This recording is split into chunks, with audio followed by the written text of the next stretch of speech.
hot wine and cold toes, trying to fake it as a local at the Regensburg Christmas market.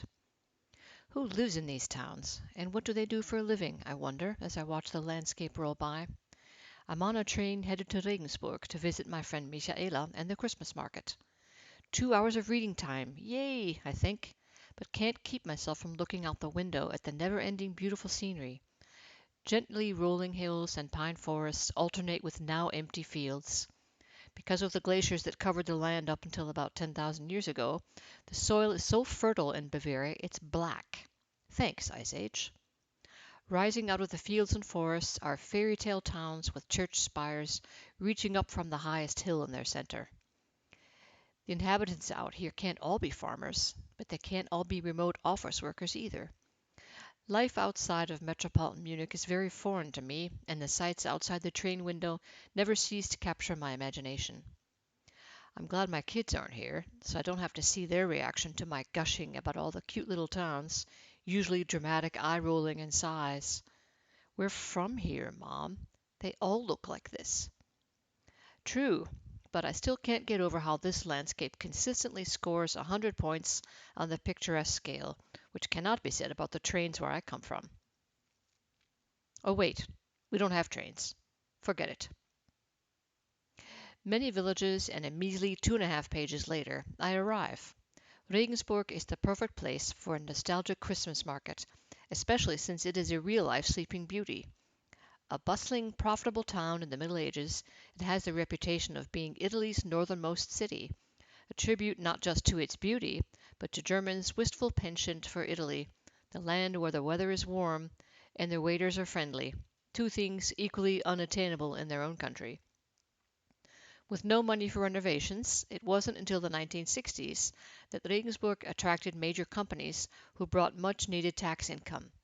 By that time, the city had come to value its unique character and chose to restore the city instead of modernizing it.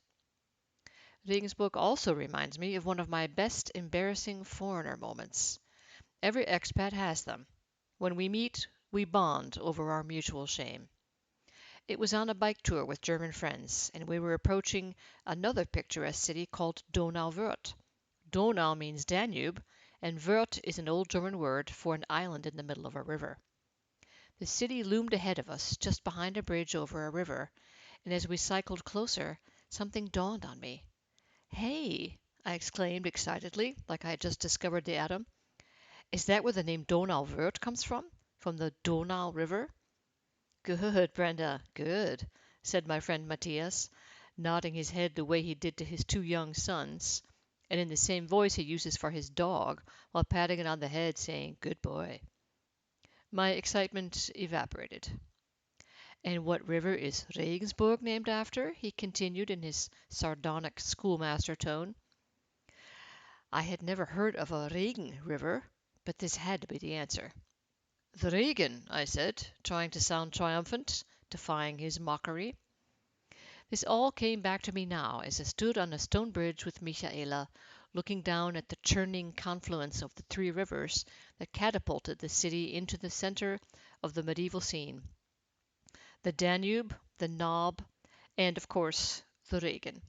I imagined how for centuries boats carrying valuable salt from the Alps would have traveled right under us, making the city rich with customs duties. In the summer this bridge is mobbed with tourists, but now it was mostly locals scurrying across to escape the cold wind. We certainly weren't tourists. Michaela lives there, and I'm an honorary Bavarian at this point. Seriously, you can get a license. The test to get it involves wearing leather shorts in the fall, drinking at least two people under the table, and ordering a beer and roast pork using only grunts and minimal sign language.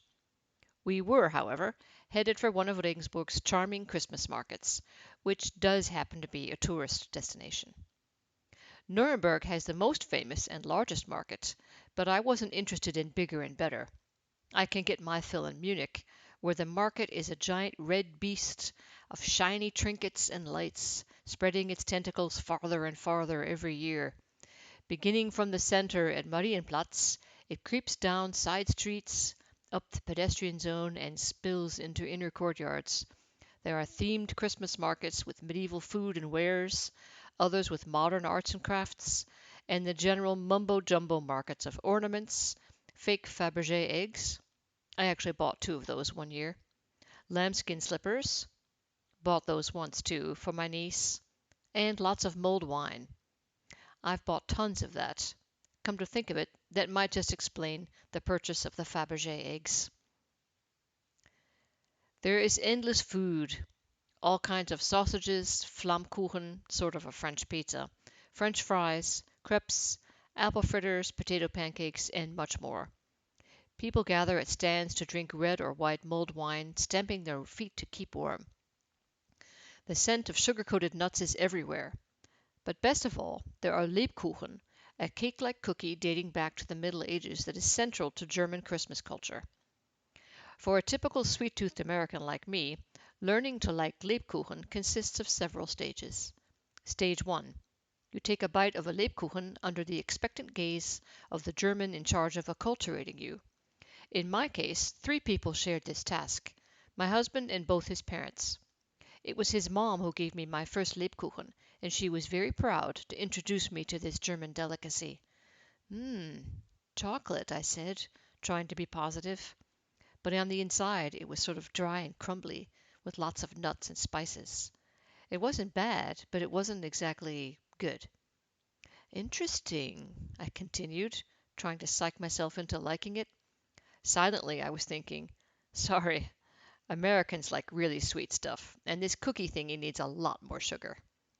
After all, a normal American starts out their day with a hearty bowl of sugar bombs for breakfast, served with milk and a sprinkling of more sugar, followed by a frosted pastry, all washed down with a latte sugarato. In a nutshell, every dentist's dream. Stage 2. Your sugar addiction has subsided somewhat after having been subjected to less sweet German cakes and other desserts for a prolonged period of time. You're beginning to appreciate the flavor for what it is: almond, chocolate, orange, lemon, and various spices, rather than the either sweet, really sweet, sweet, and I'm going to be sick sweet of many American desserts. A wedding cake is a good example of this. It's part of a secret series of tests for the viability of a marriage. If you can eat a piece of it while smiling and beaming at the camera and your wedding guests, you're ready to swallow all the other stuff headed your way in the upcoming years. Those spices in a Lebkuchen have a particular importance, since in the Middle Ages they were an expensive luxury. Or, as my husband puts it, Lebkuchen were the Mercedes of the Middle Ages.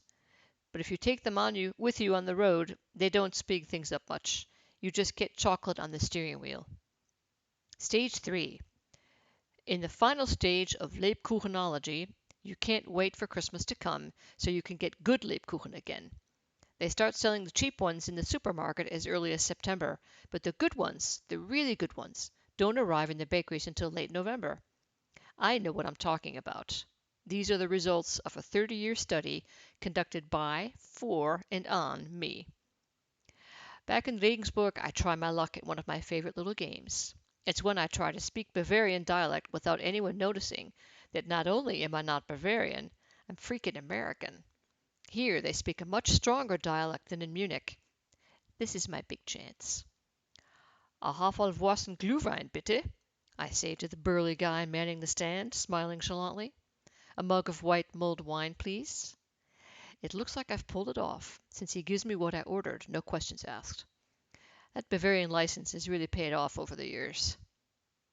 Of course, this game only works when I say a maximum of 5 words, preferably in the midst of a large, noisy crowd, with the wind blowing. Only then can I get away with it. Speaking dialect when you're not from that region is on par with trying to dance ballet in sneakers. I'm talking the big, clunky, $1,000 yet still hideous type. You may pull off a pirouette or two, but very soon people will look down at your feet and start to snicker, or rather sneaker. With another Christmas market under my belt, I board the train home, basking in the afterglow of that mulled wine. The warmth of the train makes me realize how cold I am. Nestling down in my seat, I'm determined to make up for lost time, cracking open my book before we've even hit full speed. I'm asleep within 10 minutes.